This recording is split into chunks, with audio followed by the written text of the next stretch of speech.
Hey, hello and welcome. This is Summer Piha from the Conscious.Classroom Certification Model. Check us out at cccmodel.com. You're listening to Let's Talk ECE, the place on the internet where we talk tips, tricks, and perspective shifts related to all things early childhood. Join Summer and Rachel in their mindset shifting discussions on common topics in the early childhood world.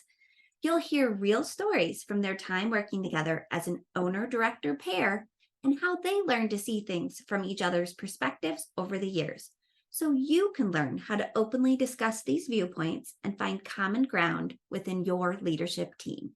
Hello, and welcome back to Let's Talk ECE. I'm Summer. And I'm Rachel. And we're your hosts. Today, we're going to talk about the big old F word, fun. Just like we want our staff to have fun with children, we need to set up time to have fun with our staff. Setting up fun things for staff meetings isn't a waste of time. It's really, really important. Yes, I think fun overarchingly is such an important topic. And one of the places that I see leaders like most actively avoid fun, it feels like, is at staff meetings. And it makes me so sad. Yeah. Like, I think leaders have this idea that staff meetings have to be serious. And yes, we want them to be beneficial, but they're a time for learning and connecting. And a lot of the ways we connect is through fun. Learning through action is something that's extremely important for children, right? But it's also valuable for adults. I know, almost all of the staff activities that we did when I was a director, or all the staff meetings we did when I was a director, had some kind of activity, because it really just helps people engage in the topic when their brain and body are activated in it, right? So it's that whole idea of hearing, seeing, doing, and its impact on learning. So, really getting in and playing games, do role playing, laugh during those meetings. Sometimes when we get those like happy chemicals going, it allows us to internalize the conversations that have taken place. And it's going to help with the retention of some of those harder information, some of that hard information. Yes, I also remember playing games and doing fun things outside of staff meetings, right? Yeah. Like do activity nights just for fun. Yeah. I do a bathroom renovation competition, or, just anything. Think outside the box, build in time to play. And Summer, you should talk about that bathroom renovation thing for a second, because that was a fun activity. It was a fun way to engage and get Absolutely. Culture. So we always are looking for patterns, right? Like as the owner of a program, my job was to sense patterns, and whether it was sense patterns in the children or the staff or the parents, marketing, the community, anything, like I sense patterns. And we recognize that March in Minnesota is a time where we had this mass exodus of staff. Yeah. Like people would get burned out and they would quit. And so we came up with this, like, hey, we have to do something fun in March every single day. Yeah. So we just built it into the budget. We built it into the calendar. We planned for it to try to retain our staff a little bit better. And one year we did a bathroom renovation competition. So we had 3 adult bathrooms in the school, and we divided it up into infant community, toddler community, preschool community. And they got a budget. I can't remember. It's like $500 or something like that. But they got a budget and they had to come together as a community, and they could do anything. They could paint, they could do lighting, they could do whatever. And they got to design and create a bathroom. And then we had the parents and children vote on which bathroom was their favorite. So, and really realistically though, I think we had t-shirts made up that said PVMA, bathroom renovation, and the winners got a golden plunger. We spray painted a plunger gold, right? Like, exactly. So it wasn't this huge, massive investment, but it got the staff focusing on something positive, something fun, something good.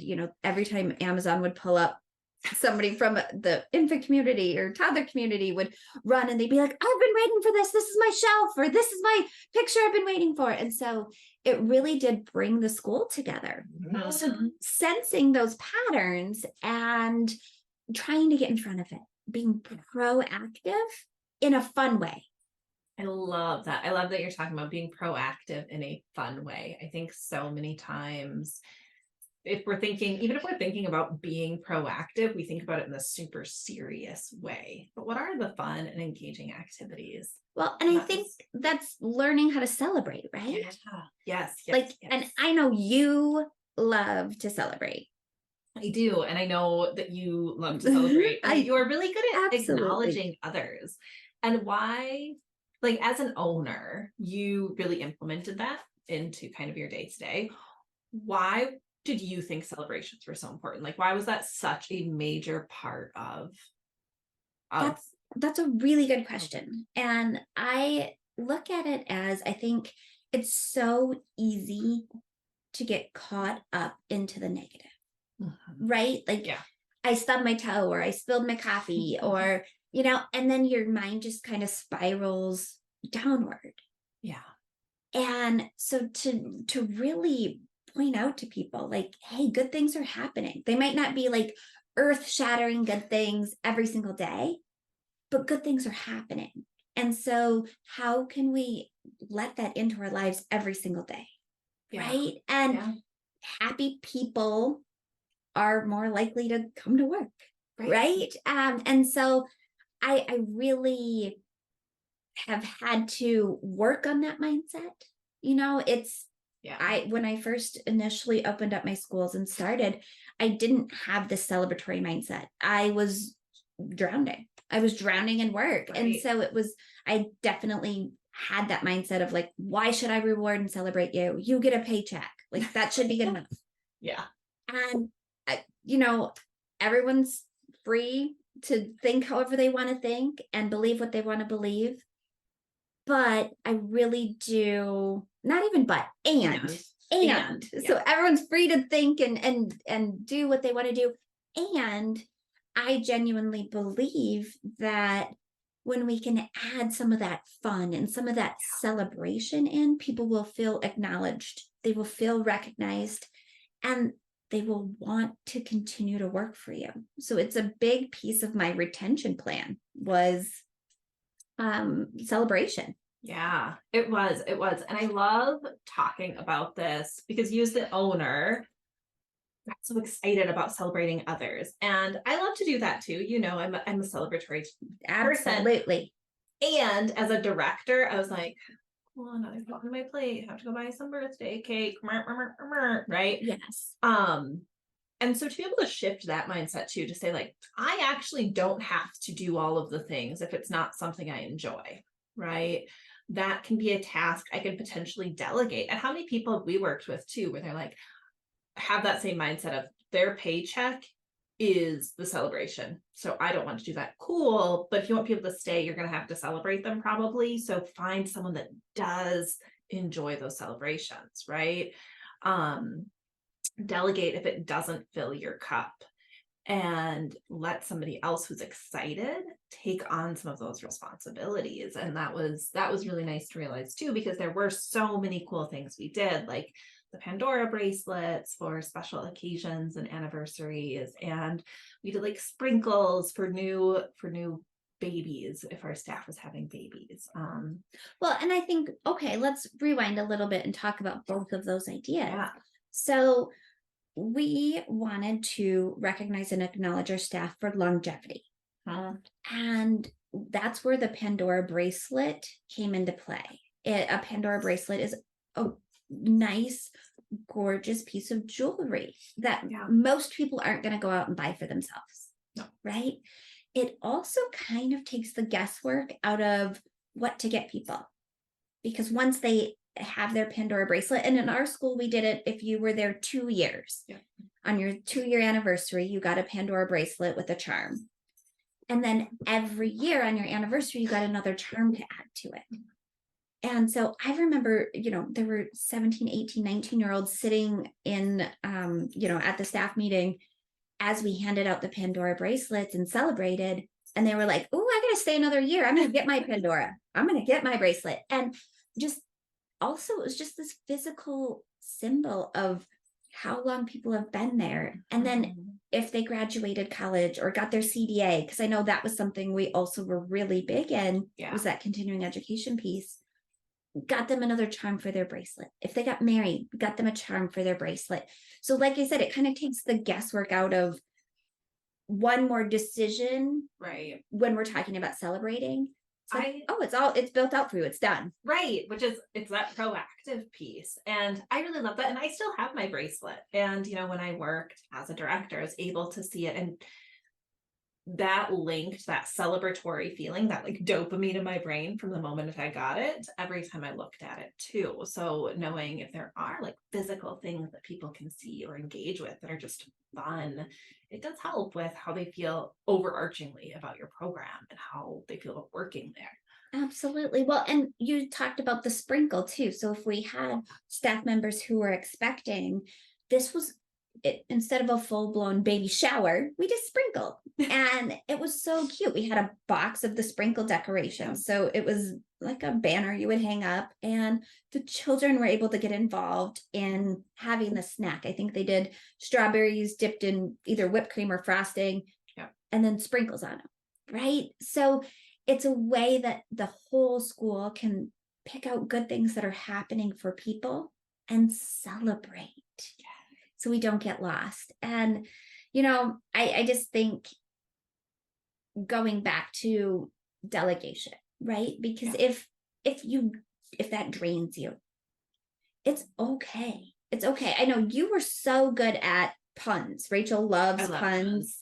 And so she would do some type of pun once a month, but she did it for all of our schools because the other directors didn't have that desire and that love. It didn't come easy. It was more of a task. So Rachel prepared and did the puns and the special treats in the break room for all of our locations. Yeah. And then somebody else who had a different skill took something off of Rachel's plate, right? Yeah. And so to really think about that delegation and being able to like let go a little bit. Yeah. Sometimes things are just received better when they're not coming from you or your boss, right? Which actually brings me to the next point, which is bringing in trainers. Before we talk about bringing in trainers, I want to do an unofficial sponsor. We're going to take time to celebrate, and we don't get paid for this, but I think it's just really fun to talk about any amazing products that have changed our world. So unofficial sponsor time. I want to talk today about acupuncture mats. Yes. The Shakti mats. It's amazing. Takes some time to get used to, but oh my gosh, I lay on my acupressure. I